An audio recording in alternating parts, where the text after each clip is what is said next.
Hoje eu vim falar com você sobre o Salmo 91. Certamente você já ouviu falar desse salmo. E se você ainda não leu, com certeza você já notou que em algumas casas que você entra, a Bíblia está aberta no Salmo 91, ela chega a ser mais amarelada, empoeirada de tanto tempo que ela fica ali aberta. Mas a Bíblia só aberta ou fechada, se você não lê ela é apenas um livro. Mas a palavra de Deus muda a nossa vida quando a gente lê ela, quando a gente medita nela e quando a gente cumpre o que ela diz. Mas hoje eu vim aqui primeiro te falar sobre o Salmo 91, que tem muitas promessas para nós. Vamos ler? Ele diz assim: aquele que habita no secreto do Altíssimo descansará à sombra do Todo-Poderoso. Direi do Senhor, ele é o meu refúgio e a minha fortaleza. Meu Deus, em quem confio. Porque ele me livra da armadilha do caçador e da peste implacável. Ele te cobre com suas penas e debaixo das suas asas te protegerá. Sua fidelidade será escudo e broquel. Não temerás o terror da noite, nem flecha que voe de dia, nem peste que caminha na escuridão, nem praga que destrói ao meio-dia. 1000 poderão cair ao teu lado e 10.000 à tua direita, mas não se aproximarão de ti. Tu observarás apenas com os teus olhos e verás a punição dos ímpios. Se fizeres do Senhor teu refúgio e do Altíssimo a tua habitação, nenhum mal te acontecerá, nenhuma praga chegará à tua tenda, pois ordenará aos seus anjos a teu respeito para te protegerem em todos os teus caminhos. Eles te sustentarão em suas mãos para que não tropeces em pedra alguma. Pisarás o leão e a víbora, calcarás aos pés o leãozinho e a serpente. Quando nós lemos até esse verso, nós percebemos que há a proteção, a provisão, a segurança para quem está no esconderijo do Altíssimo. E eu fico pensando, o que é o esconderijo do Altíssimo? É estar debaixo da ordem, da submissão, estar debaixo da ordem de Deus. É temer ao Senhor, é obedecer seus caminhos. E quando nós fazemos isso, quando nós estamos nele, não é ir à igreja no domingo, mas é estar constantemente com ele. É abrir mão daquilo que nos satisfaz, que satisfaz o nosso prazer, para obedecer, para agradecer, para cumprir aquilo que Deus tem no seu coração para nós. Como eu sempre digo, lá em Jeremias 29, a palavra do Senhor vem dizer que os planos dele são de bem e não de mal. Então, quando a gente abre mão desse lugar de ser o rei da nossa vida e dá esse controle para Deus, nesse momento, a gente está no esconderijo do Altíssimo. E o que é que tem lá? Tem descanso para a nossa alma. Principalmente nos dias de hoje, a gente percebe as pessoas muito ansiosas, as pessoas preocupadas com o amanhã, mas no Senhor há descanso. E não é descanso de não fazer nada, é o descanso da alma, de quando a nossa alma tem paz. E aí ele vem e diz, olha, ele vai ser o meu refúgio e a minha fortaleza, o meu Deus em quem eu confio. Certa vez, há uns meses atrás, o meu filho passou por uma situação em que a gengiva dele começou a sangrar muito. E naquele momento eu falei pra ele, olhei nos olhos dele, eu falei, filho, a gente precisa escovar o seu dente. Eu sei que tá doendo, mas a gente precisa escovar o dente. E se a gente não escovar, pode ficar pior. Talvez você tenha até que ir no hospital. Naquele momento, ele olhou pra mim, ele acreditou em mim e disse, tá bom, mamãe, pode escovar. E eu escovei o dente dele. Depois eu levei ele no dentista e descobri que ele estava com uma gengivite herpética por causa do vírus da herpes. Foi o primeiro contato do vírus ali na boquinha dele e fez aquelas feridas. E a dentista falou que a dor é semelhante a várias aftas ao mesmo tempo na boca. Imagina a dor que ele estava sentindo. Mas na hora que eu coloquei pra ele, que eu falei pra ele, olha, se não fosse pro teu bem, a mamãe não ia fazer isso, eu entendi uma coisa muito poderosa. Nas nossas vidas, a gente enfrenta muitos desafios, coisas que nenhum ser humano deveria passar, muitas vezes a gente passa na nossa história. Mas quando eu estava nessa situação com meu filho, eu entendi que quando ele confiou, ele conseguiu passar por aquilo.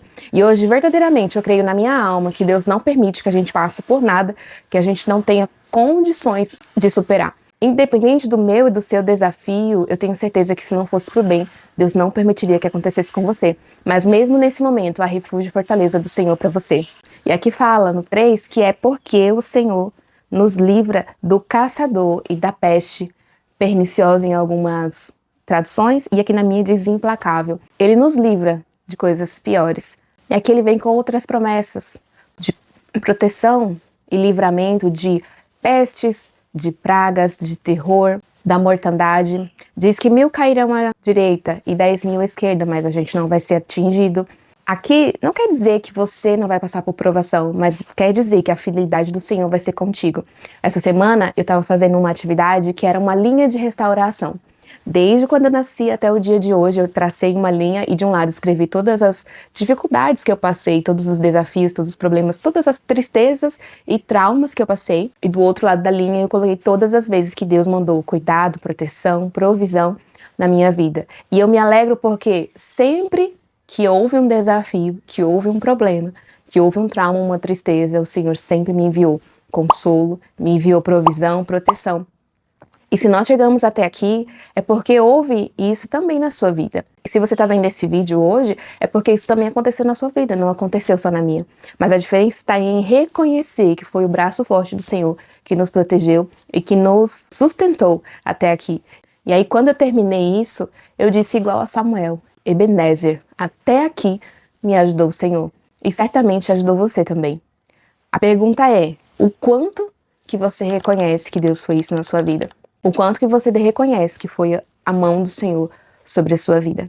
No verso 8, o salmista vem e diz assim, ó: se fizeres do Senhor o seu refúgio e do Altíssimo a sua habitação, nenhum mal te acontecerá, nem praga alguma chegará à sua tenda. Então, se você fizer do Senhor o seu refúgio, engraçado, me vem à mente agora que quantas vezes a gente passa por um desafio e a gente fala assim, eu vou ligar para minha amiga, eu vou conversar com ela. E nesse momento você está fazendo dela o seu refúgio. Eu não estou dizendo que não é para você ter amigos confiáveis que você possa desabafar, mas é que primeiro procure o Senhor. Primeiro conta para Ele aquilo que está no seu coração.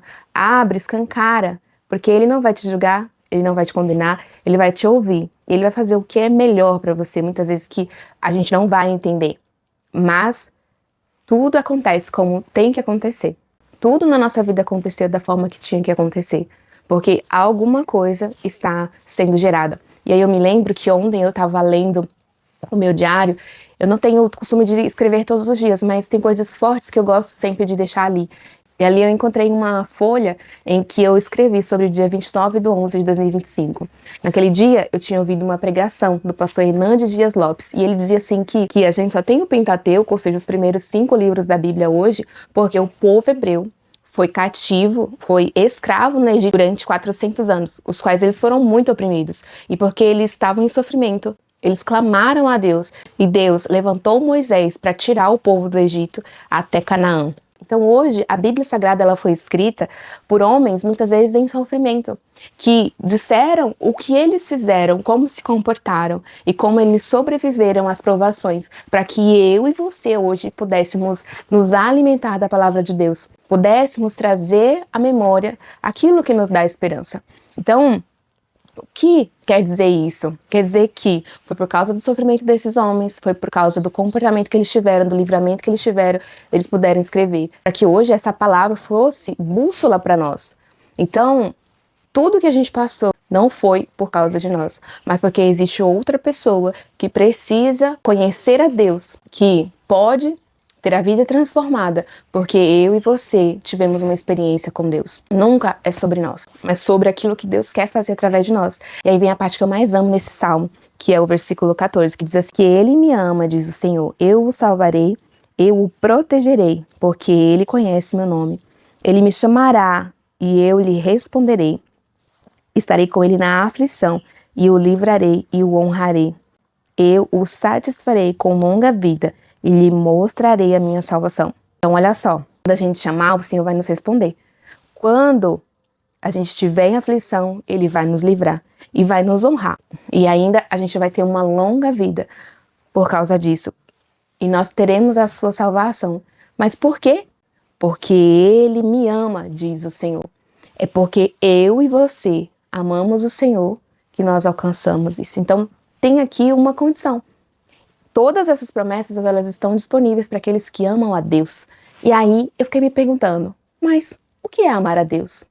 Como eu provo o meu amor por Deus? Porque amor só de palavras é muito fácil, mas as mulheres vão me entender bastante de que quando o marido diz que ama, mas ele não move uma palha dentro de casa para ajudar a mulher, muitas vezes essa mulher não vai se sentir amada. A mesma coisa acontece com Deus. E aí a resposta para nós vai estar lá em João 14. O próprio Jesus quem fala isso, em João 14, versículo 21. Está escrito assim: quem tem os meus mandamentos e os obedece, esse é o que me ama. Aquele que me ama será amado pelo meu Pai, e eu também o amarei e me revelarei a ele. Então, olha só, Jesus diz assim, olha, quem tem os meus mandamentos e quem os obedece, esse é o que me ama. Então, quando nós lemos a palavra de Deus, obedecemos o que Ele nos ordena nesse momento, é que nós provamos o nosso amor para com Deus. Então, não adianta eu dizer que amo a Deus, mas eu não meditar na palavra do Senhor dia e de noite. Não adianta eu dizer que amo a Deus, mas caminhar mentindo, quando Jesus diz que o pai da mentira é o diabo. Não adianta eu dizer que amo a Deus e desonrar o meu marido, porque muitas orientações dos nossos dias, de todos os nossos papéis, seja como empreendedora, como mãe, como esposa, como filha de Deus, tudo tem instrução pra gente na palavra do Senhor. Então, se eu não cumpro, se eu não obedeço, eu não amo de verdade. Porque quem ama tem os mandamentos, se lembra dele, medita nele e os obedece. E aqui eu me lembro de uma coisa, né? João 3,16 vai dizer que Deus amou o mundo de tal maneira que deu o seu único filho para que a humanidade tivesse salvação, tivesse a vida eterna. Então, olha só, Deus ele já nos ama e a maternidade ela me ensinou muito sobre isso, porque quando nós temos um filho, nós amamos aquele filho. No começo, a gente vai se apaixonando e aquilo vira um amor incondicional. Não importa se ele erra ou acerta, mas eu o amo. Só que quando ele cumpre aquilo que eu digo, quando ele obedece as minhas ordens, os meus comandos, eu me alegro muito mais. Eu tenho mais prazer ainda em fazer coisas boas para ele.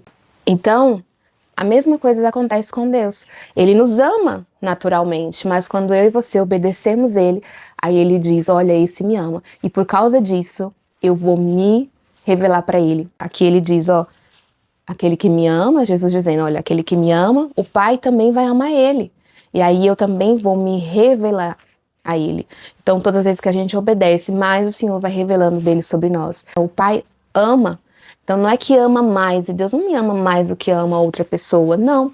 Nós somos amados da mesma forma, mas o Senhor se alegra muito mais com os filhos que são obedientes, aqueles que leem a palavra, aqueles que observam os seus mandamentos. E também o autor de 5 linguagens do amor vai dizer ali quais são, né, as 5 linguagens universais de amor.